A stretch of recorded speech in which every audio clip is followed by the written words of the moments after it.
নমস্কার, people's voice নিউজে আপনাদের সবাইকে স্বাগত।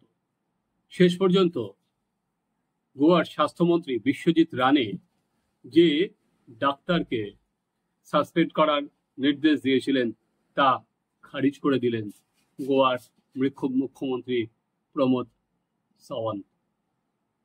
যে ভাষায় তিনি ওই ডাক্তারের সঙ্গে, সিনিয়র ডাক্তারের সঙ্গে, যে সিএমও ছিল গোয়া মেডিকেল কলেজের ভাষায় কথা বলেছিলেন, তারও সমালোচনা করেছেন মুখ্যমন্ত্রী। আগে চলুন আমরা এক নজরে দেখে নিই গোয়া হেলথ মিনিস্টার বিশ্বজিৎ রানে হসপিটালে গিয়ে, গোয়া মেডিকেল কলেজে গিয়ে ঠিক কি করলেন। ওনার কাছে নাকি একটি অভিযোগ গিয়েছিল যে রোগীদের সঙ্গে দুর্ব্যবহার করা হচ্ছে, এবং সেই অভিযোগের জেরে তিনি সোজা গিয়ে হসপিটালে হাজির হন এবং ডাক্তারকে যা মুখে এসেছে সেই ভাষায় তিনি কথা বলেছেন এবং তাকে কি মাউট লাথি মেরে বার করার কথাও তিনি বলেছেন। তার মাথা গরম হয়ে গিয়েছিল, তিনি নাকি এতগুলো কথা সঙ্গে সঙ্গে বলে দিয়েছেন। আগে আপনারা শুনুন ঠিক কি বললেন বিশ্বজিৎ রানে। Who's the CMO? Where is the CMO? All of you, where is the CMO? Where is he? Call him. Fast. तू CMO. तुका उलोवपाक सारकें रीत येना. आतां प्रेसाचो एक मनीस आयिल्लो इंजेक्शन मागपाक, you cannot guide him properly. You learn to control your tongue. You are a doctor. Don't force me to act. Put your hands out first when you're standing in front of me. I generally don't lose my cool. But you have to behave yourself. However much you're loaded, you will talk properly to the patient. And guide the patient. Urban health center and chal, hanga chal, म्हण तू कित्याक रावला हांगा मागीर? कित्या खातीर job घेता गव्हर्मेंटान? उलोवपाक रीत आसूंक जाय तुका. तूं डॉक्टर तूं. मास्क काड पयलीं, म्हाका तोंड पळोवंक जाय तुजें. सांबाळून eka suspension order kada and kick him out from here. These doctors don't understand unless you understand you're here to serve humanity. You're not here with your bloody ego. I am telling you what I'm saying. You're not authorized to speak when I'm speaking. You please go. Dusra CMO gala, I'll issue the note for suspension. You get out from here. That's it. Out from here. And don't report back, because as long as I'm in me, not in you. You're a doctor to serve the poor people here. I am suspending you. When the inquiry is initiated, you give your explanation. Eka suspension, I want him relieved right now from here. Ask him to get out from here. Bhasha how vaparta ekdam naram. And Jaman, I am telling you, you listen. Go home. Go home. You can go home. They let the residents and senior residents. You go home. I am telling you to go home. अरे I am telling you to go home. एका घरा वचून ती नाल्यार security धरून भायर मारतो ना तुका. एका भायर काड हांगाच्या. As the MS, you please see that he is not here on duty today. Send him home just now. You just understand one thing. You're dealing with me. I am telling you, first learn to shut up when I'm talking to you. You can be anything. You want to file a case, go and file a case. But I am telling you, you're suspended from right now. And you go when the investigation starts, you give your explanation. That time I will consider whether I want to take you back or not. Other next 2 years, you'll be suspended and you'll remain as long as my tenure is. Poor people are to be served. I am asking you, telling you only this thing, that poor people are to be served. I don't want to listen to you. When I make up my mind, I don't want to listen. I don't want to listen. I am suspending you from this moment. Go home before my blood pressure boils and I take some other action on you. You will not be in service from. You go from whatever. I also work from morning to night. I want you out from here. But nobody came from. Eka Vatsuni, Eka issue instruction that I have said that he's being placed under suspension. Don't open your mouth when I'm talking. আপনারা শুনলেন যে একজন স্বাস্থ্যমন্ত্রী কি ভাষায়, কদর্য ভাষায় কথা বলতে পারেন একজন সিনিয়র ডাক্তারকে, যিনি সিএমও ওই হসপিটালে।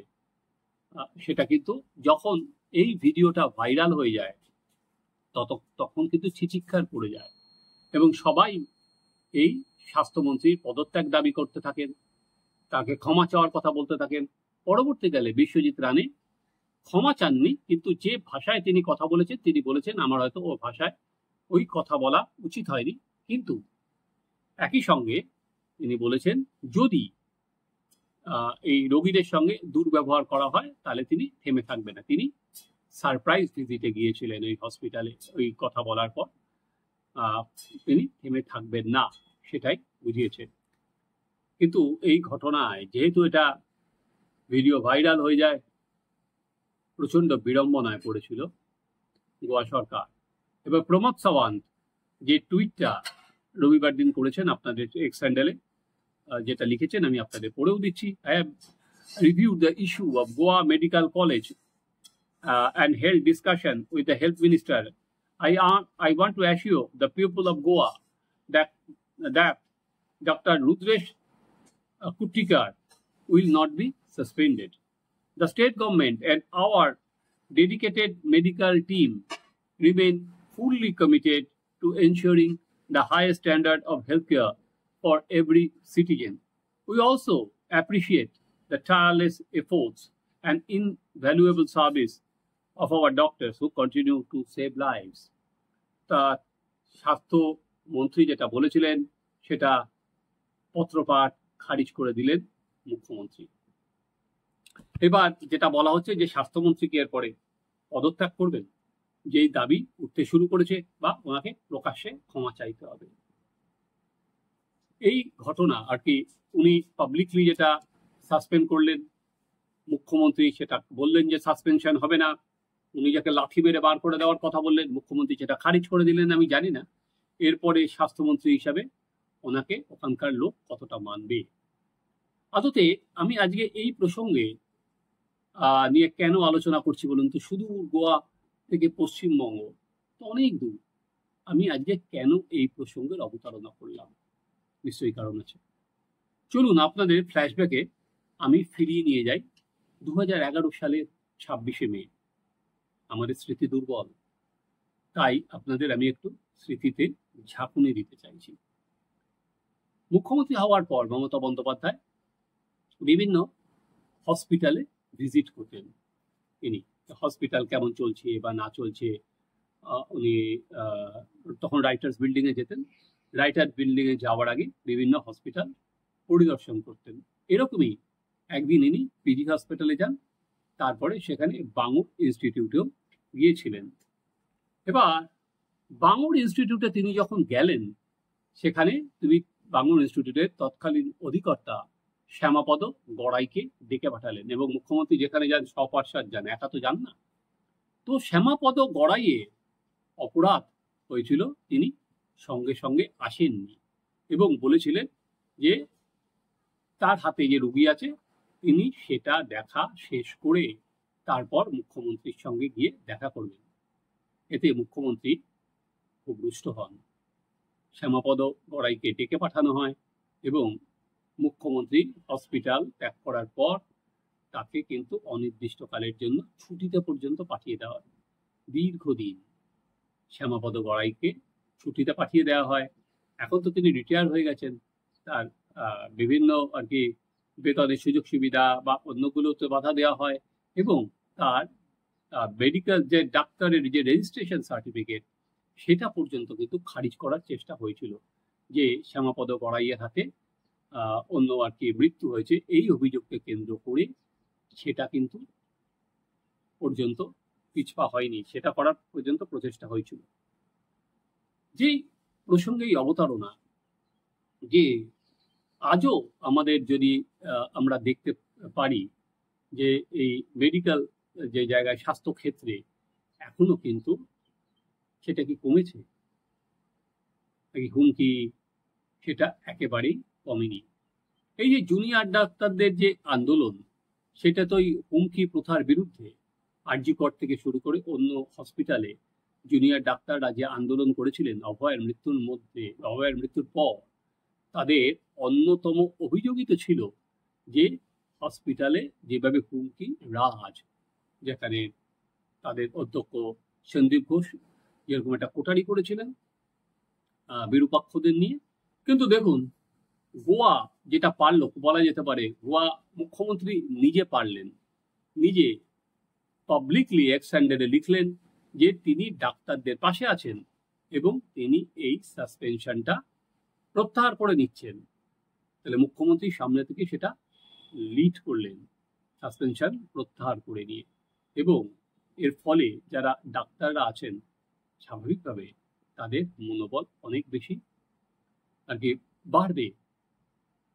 কিন্তু আমাদের এখানে আমরা অবিরত যেটা দেখতে পাচ্ছি যে যারা জুনিয়র ডাক্তার, যারা সেই সময় আন্দোলন করেছিলেন, একে একে তাদের সবাইকে কিন্তু ট্রান্সফার করে দেওয়া হচ্ছে বিভিন্ন জায়গায়, ওই শাস্তি স্বরূপ। সেখানে কেন? তারা অভয়ার মৃত্যুর পর আন্দোলনে নেমেছিলেন সেই নানা জনকে, এবং বলা হচ্ছে যে তাদের যখন তাদের ইন্টারভিউ নেওয়া হয়েছিল, যে হসপিটালগুলো তালিকায় ছিল না সেখানে পর্যন্ত তাদের পাঠিয়ে দেওয়া হয়েছে। সেই যে সংস্কৃতি, সেই যে কালচার, তার বাইরে আমরা বেরোতে পারলাম কোথাও। তবে এটা ঠিক যে এই ঘটনা কিন্তু আমাদের রাজনীতিতেও যতদিন যাচ্ছে কিন্তু একটা খুব আকছার ঘটে যাচ্ছে যে কোনো পদে কেউ বসলেই সে মনে করে যে যাকে খুশি অপমান করা যায়, যার সঙ্গে খারাপ ব্যবহার করা যায়। হ্যাঁ, যদি ভিডিও বা অডিও ভাইরাল হয় তাহলে একরকম, না হলে আমরা কথা জানতে পারি। ঠিক যেমন এই অনুব্রত মণ্ডলের অডিও ভাইরাল হওয়ার পর আমরা জানতে পারলাম যে কি ভাষায় সেও কিন্তু একজন সরকারি আধিকারিক অন ডিউটি এক আইসির সঙ্গে কথা বলেছিলেন। দেখুন, এখনো পর্যন্ত কিন্তু তার বিরুদ্ধে কোনো ব্যবস্থা নেওয়া হয়নি। গোয়ার মুখ্যমন্ত্রী কিন্তু বলেননি যে দলগতভাবে তাকে জবাবদিহি চাওয়া হয়েছে। তিনি কিন্তু সঙ্গে সঙ্গে যে সিদ্ধান্তটা নিয়েছিলেন স্বাস্থ্যমন্ত্রী, সেই সিদ্ধান্তটাই রদ করে দিয়েছেন। কিন্তু এখনো পর্যন্ত পশ্চিমবঙ্গে কিন্তু ওই যে বললাম যে আইনের শাসন, কিন্তু তার থেকে আমরা ক্রমে অনেক বেশি দূরে চলে যাচ্ছি। আর মুখ্যমন্ত্রী যদি স্বয়ং একজন ডাক্তার তার সফরের পর ডাক্তার অধিকর্তাকে সাসপেন্ড করে দিতে পারে, দীর্ঘ ছুটিতে পাঠিয়ে দিতে পারেন, তাহলে কার ঘাড়ে কটা মাথা যে প্রতিবাদ করবেন? কারণ পারিষদরা তো আরো রে রে রে রে করে নেমে পড়বেন। যেমন অনুব্রত মণ্ডলকে যদি গ্রেপ্তার করা না হয়, যদি আইনের শাস্তি না দেওয়া হয়, পরবর্তীকালে কিন্তু এই ঘটনা অনেক বেশি বাড়বে। তাই এরকম ভাবার কোনো কারণ নেই যে প্রমোদ সাওয়ান্ত যেটা করলেন তারপরে এখানেও একইভাবে কোনো কড়া অবস্থান নেবে এই প্রশাসন। আপনারা দেখতে থাকুন আমাদের চ্যানেল সাবস্ক্রাইব করুন, আপনাদের মতামত জানান।